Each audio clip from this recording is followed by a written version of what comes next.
India TV YouTube channel को subscribe करें और बेल आइकन दबाएं। अस्पतालों में ऑक्सीजन की कमी क्यों है, इसे समझना जरूरी है।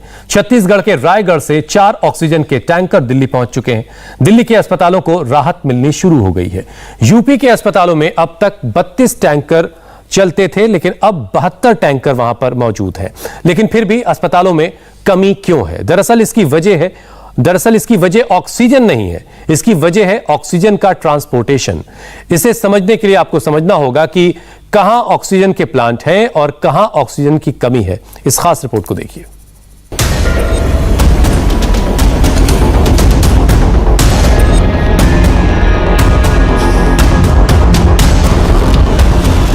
देश के नक्शे पर दिखाई दे रहे ये वो ऑक्सीजन प्लांट्स हैं जहां ऑक्सीजन का प्रोडक्शन फुल स्पीड पर है। ऑक्सीजन के संकट को खत्म करने के लिए देश के अलग अलग राज्यों में मौजूद कई इंडस्ट्री इस समय ऑक्सीजन बनाने के काम में लगी हुई हैं।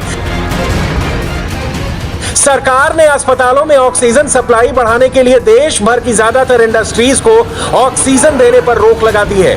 इसलिए उद्योगों को दी जाने वाली ऑक्सीजन की सप्लाई को अस्पतालों की तरफ मोड़ दिया गया है। इस समय देश में 10 बड़ी इंडस्ट्री देश में ऑक्सीजन का प्रोडक्शन कर रही हैं। इसमें Inox air products 3330 ton oxygen बना रही है। वेदांता कॉपर 1000 टन से ज्यादा ऑक्सीजन का प्रोडक्शन कर रही है। देश की दूसरी कंपनियों में Linde India 1200 metric ton, Jindal steel 800, Reliance industries 700, steel authority 600 और टाटा स्टील 300 टन ऑक्सीजन बना रहे हैं। इसके अलावा आर्सेलर मित्तल 200, इंडियन ऑयल 262 और एसएल स्टील 10 टन ऑक्सीजन का रोजाना प्रोडक्शन कर रहे हैं। अब सवाल यह है कि जब देश में ऑक्सीजन का प्रोडक्शन इतनी तेजी से हो रहा है, तो फिर अस्पतालों में मरीजों को ऑक्सीजन क्यों नहीं मिल रही? इसकी सबसे बड़ी वजह यह है कि देश में बन रही कुल ऑक्सीजन का 10% हिस्सा ही मेडिकल सेक्टर के लिए इस्तेमाल होता था, जबकि बाकी का 90% इंडस्ट्री को दिया जाता था। लेकिन कोरोना की वजह से अस्पतालों में बढ़ते मरीजों और कम होते ऑक्सीजन को देखकर अब करीब 90% हिस्सा अस्पतालों को भेजना शुरू कर दिया गया है। लेकिन इसके बाद भी ऑक्सीजन की जरूरत बनी हुई है। राइजिंग केसेस के ट्रेंड को देखते हुए भारत सरकार ने 26 तारीख यानी आज सभी राज्य सरकारों को तथा यूटीज की सरकारों को ये निर्देश दिए हैं कि जो लिक्विड ऑक्सीजन है जो इसमें काम आती है वो इंडस्ट्रीज को ना दी जाए, सिवाय medical like pharmaceuticals, ampoules, vials and defence forces. और इस मेडिकल ऑक्सीजन की पेशेंट्स के लिए अवेलेबिलिटी को मैक्सिमाइज किया जाए। मेडिकल ऑक्सीजन का जो उत्पादन है वो काफी ज्यादा बढ़ा है और 24 अप्रैल को 9103 मेट्रिक टन्स प्रोडक्शन हुआ है। उल्लेखनीय है कि जो हमारी प्रोडक्शन कैपेसिटी थी वो खाली 7259 है, 7259 मेट्रिक टन्स। 12 अप्रैल के आंकड़ों के अनुसार देश में ऑक्सीजन का रोजाना प्रोडक्शन 7000 मीट्रिक टन है और रोज की खपत करीब 4000 मीट्रिक टन है। लेकिन फिलहाल अस्पतालों में ऑक्सीजन की मांग 5000 मीट्रिक टन के ऊपर पहुंच गई है। इसलिए इंडस्ट्री के लिए बनाई जाने वाली ऑक्सीजन को अस्पतालों को देने का फैसला लिया गया है। इसके अलावा देश में नए ऑक्सीजन प्लांट बनाने का काम बहुत तेजी से शुरू हो चुका है। फिर हम लोगों ने रक्षा मंत्रालय के साथ संवाद बनाया। भारत सरकार के सहयोग से हमें रक्षा मंत्रालय के विमान मिले।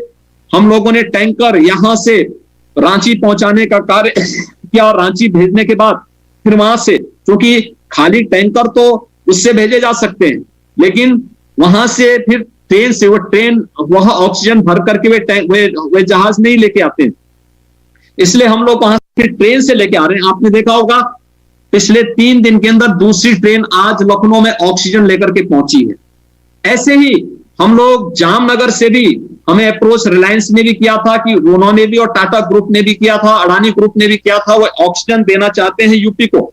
हम लोगों ने किसी से सिलेंडर मांगे, कुछ से टैंकर मांग रहे हैं, कुछ लोगों से अन्य व्यवस्थाएं कर रहे हैं। अब सोचिए कि हमारे पास उत्तर प्रदेश में कुल 32 टैंकर थे और हमने पिछले 1 सप्ताह के अंदर प्रदेश के अंदर लगभग 72 टैंकर वर्तमान में हमारे चल रहे हैं ऑक्सीजन के, जिससे ऑक्सीजन की आपूर्ति हर जनपद में सरकारी और प्राइवेट हर हॉस्पिटल में हो रही है। अस्पतालों में कम होती ऑक्सीजन की सप्लाई बढ़ाने के लिए रिलायंस इंडस्ट्री ने अपनी जामनगर की रिफाइनरी में हर दिन 700 टन मेडिकल ऑक्सीजन का प्रोडक्शन शुरू कर दिया है। इससे पहले जामनगर की रिलायंस रिफाइनरी में मेडिकल ऑक्सीजन का प्रोडक्शन नहीं होता था, लेकिन वायरस के संक्रमण से अस्पतालों में ऑक्सीजन की बढ़ती मांग को देखते हुए रिलायंस इंडस्ट्री ने ऑक्सीजन बनाने का फैसला लिया है। और अब इस ऑक्सीजन की सप्लाई को लेने के लिए भोपाल से इंडियन एयरफोर्स का C-17 विमान खाली टैंकरों को लेकर उड़ चुका है।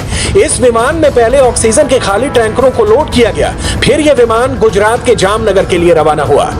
भारतीय रेलवे के बाद अब इंडियन एयरफोर्स भी कोरोना के युद्ध में शामिल हो चुका है। ऑक्सीजन की कमी से जूझ रहे मध्य प्रदेश को प्राणवायु देने के लिए अब भारतीय वायुसेना का C-7 ग्लोब मास्टर आपको मध्य प्रदेश की राजधानी भोपाल में दिखाई दे रहा है।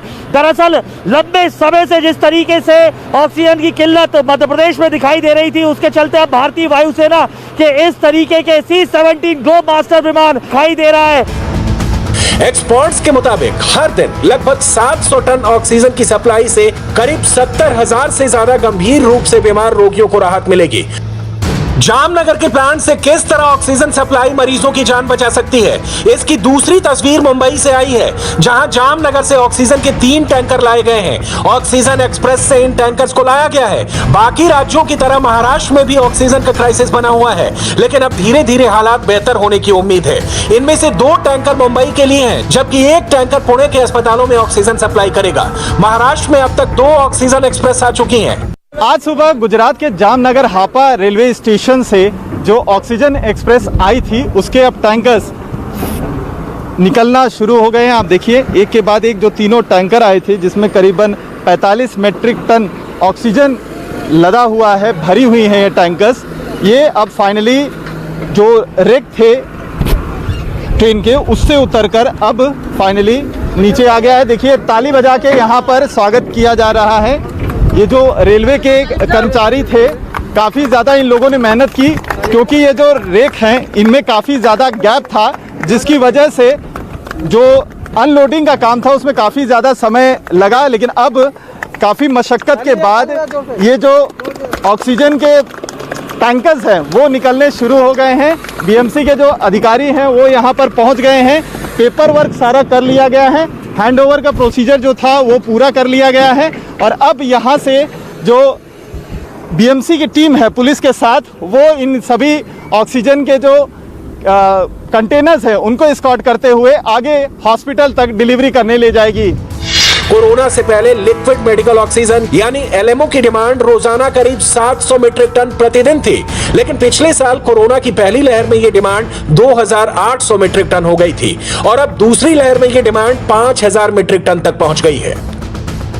देश में मेडिकल और इंडस्ट्रियल ऑक्सीजन का मौजूदा स्टॉक 50,000 मीट्रिक टन है। इंडस्ट्रियल ऑक्सीजन को मेडिकल ग्रेड में बदलने के लिए उसे 93% तक शुद्ध करना होता है।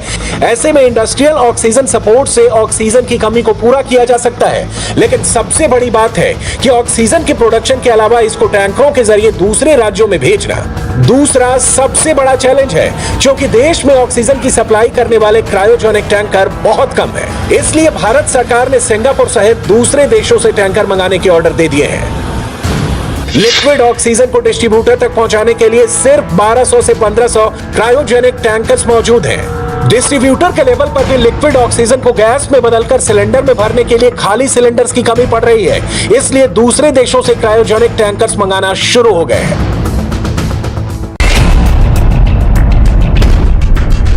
अब ये समझ लीजिए कि किस तरह देश की अलग अलग संस्थाएं कोरोना की लड़ाई में अपनी तरफ से कोशिशें कर रही हैं। इंडियन एयरफोर्स इस समय ऑक्सीजन की सप्लाई करने वाले क्रायोजेनिक टैंकर की सप्लाई कर रहा है, जबकि भारतीय रेलवे विशेष ट्रेनों से ऑक्सीजन के टैंकरों को शहर शहर तक पहुंचा रही है। इसके अलावा भारतीय सेना के डॉक्टर और पैरामेडिकल स्टाफ आईटीबीपी और डीआरडीओ के बनाए गए कोविड अस्पतालों में मरीजों का इलाज करेंगे। लेकिन वायरस की स्पीड को देखते हुए ऑक्सीजन के अलावा अस्पतालों की कमी को पूरा करने के लिए युद्ध स्तर पर कोशिशें जारी हैं। दिल्ली से लेकर लखनऊ तक नए कोविड अस्पताल तैयार किए जा रहे हैं। दिल्ली के राधा स्वामी आश्रम में 500 नए बेड का इंतजाम किया गया है। मुख्यमंत्री अरविंद केजरीवाल ने भी इस हॉस्पिटल का दौरा किया। इस कोविड सेंटर में आईटीबीपी के डॉक्टरों की तैनाती की गई है। जल्द ही इस हॉस्पिटल में 200 और आईसीयू बेड भी लगाए जाएंगे। दिल्ली में कोरोना मरीजों की संख्या दिन ब दिन लगातार तेजी से बढ़ रही है। ऐसे में अस्पतालों में बेड्स की कमी होती जा रही है। ऑक्सीजन की किल्लत कई जगह पर सामने आ रही है। ऑक्सीजन सिलेंडर्स की व्यवस्था कई जगह पर नहीं है। ऐसे में राधा स्वामी सत्संग ब्यास की तरफ से अब एक बार फिर से लोगों की मदद के लिए हाथ आगे बढ़ाया गया है। आईटीबीपी की तरफ से संचालित ये Sardar Patel Covid care centre की शुरुआत आज से कर दी गई है। आज से यहाँ पर मरीजों का एडमिशन शुरू कर दिया गया है। लोगों को यहाँ पर फ्री इलाज दिया जाएगा, फ्री खाने पीने की व्यवस्था, इसके अलावा दवाइयाँ, सारा इलाज यहाँ पर मुफ्त में किया जाएगा। और अब आईटीबीपी के जवान यहाँ पर पूरा संचालन करने के लिए पहुंच चुके हैं। मेडिकल स्टाफ, पैरामेडिकल स्टाफ यहाँ पर आईटीबीपी का पहुंच चुका है और आज सुबह 10 बजे से इसकी शुरुआत हो गई है। और आप देख रहे हैं कि एम्बुलेंसेस की कतार अब लगातार लगती जा रही है। कुछ लोगों को अभी अंदर एडमिशन दिया गया है। दरअसल ये एडमिशन डायरेक्ट आकर नहीं होगा, लोग सीधे यहाँ पर एडमिट होने के लिए नहीं आ सकते हैं, बल्कि डिस्ट्रिक्ट सर्विलांस ऑफिसर की तरफ से जिन्हें रेफर किया जाएगा उन्हें ही यहाँ पर एडमिशन दिया जाएगा। और यहाँ पर क्योंकि ऑक्सीजनेटेड बेड्स की व्यवस्था है, ऑक्सीजन सपोर्ट यहाँ पर दिया गया है, इसीलिए यहाँ पर उन मरीजों को रखा जाएगा जिनका ऑक्सीजन लेवल कम है।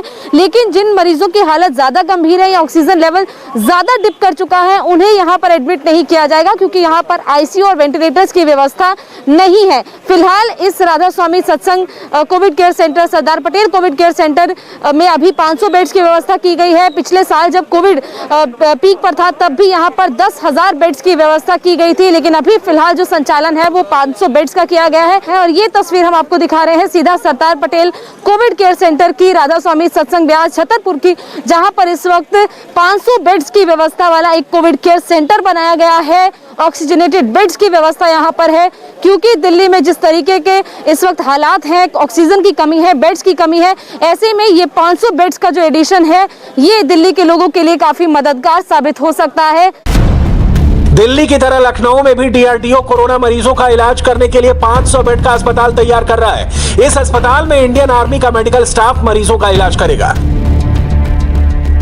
डीआरडीओ लखनऊ में 500 बेड का अस्पताल तैयार कर रहा है। लखनऊ का ये अवध शिल्पग्राम है जिसका इस्तेमाल एग्जीबिशंस के लिए किया जाता था। इस तरह के एग्जीबिशन हॉल्स हैं यहाँ पे बड़े बड़े, जिनको अब बदला जा रहा है अस्पताल के वार्ड में। ये एक हॉल है जिसमें करीब 150 बेड लगाने का इंतजाम किया गया है। आप अगर गिनेंगे तो इस सेक्शन में 1 2 3 4 5 6 7 8 9 10 11 12 13 14 15 16 17 18 बेड, तो इस तरह के सेक्शंस यहाँ पे अलग अलग हैं। तो करीब 150 बेड यहाँ पे लगेंगे। अब हर बेड पे ऑक्सीजन होगी, ये बड़ी बात है, बड़ी राहत की बात है। तो ऑक्सीजन के लिए देखिए इस तरह के पाइप्स बना दिए गए हैं, इससे सप्लाई होगी हर बेड पे। हर बेड पे इसका इंतजाम है ऑक्सीजन का, यहाँ से ये मॉनिटर की जाएगी। और यहाँ पे ऑक्सीजन प्लांट भी लगा दिया है डीआरडीओ ने, जो 20,000 लीटर की क्षमता का बनाया गया है। तो यानी ऑक्सीजन यहीं पे उपलब्ध रहेगी और हर बेड को यहाँ ऑक्सीजन मिलेगी। तो आर्मी के लोग दिन रात इस काम में लगे हैं यहाँ अस्पताल तैयार करने में। इस अस्पताल में वैसे तो 500 बेड्स होंगे, लेकिन 150 बेड पे ऑक्सीजन सब में होगी, 150 बेड पे वेंटिलेटर होंगे। तो ये वेंटिलेटर यहाँ पर आ गए हैं और इनको असेंबल करने का काम यहाँ पर चल रहा है। इस तरह से वेंटिलेटर्स तैयार किए जा रहे हैं। लोग 24 घंटे लगे हुए हैं इन वेंटिलेटर्स को। ये क्योंकि अलग अलग पार्ट्स में आते हैं, इसमें 5 अलग अलग हिस्से होते हैं, उनको जोड़ना पड़ता है। 1 2 3 अभी ये पूरा असेंबल नहीं हुआ है, 4। देश में ऑक्सीजन की कमी से लेकर नए अस्पतालों को बनाने तक हर कोई अपना 100% देने की कोशिश कर रहा है। उम्मीद है कि आने वाले कुछ दिनों में अस्पतालों में बिगड़ते हालात संभल जाए और मरीजों की मौत का सिलसिला थम जाए। बंगाल में 7 फेज का चुनाव खत्म हो चुका है। सिर्फ एक चरण का मतदान बाकी है। 2 मई को नतीजे भी आने वाले हैं, लेकिन उससे पहले 29 अप्रैल को शाम 4 बजे से इंडिया टीवी पर देखना ना भूलिए बंगाल का एग्जिट। नमस्ते, मैं हूं मीनाक्षी जोशी। वीडियो और खबरों से अपडेट रहने के लिए India TV YouTube channel subscribe करें, बेल आइकन दबाना ना भूलें। जुड़े रहें इंडिया टीवी के साथ।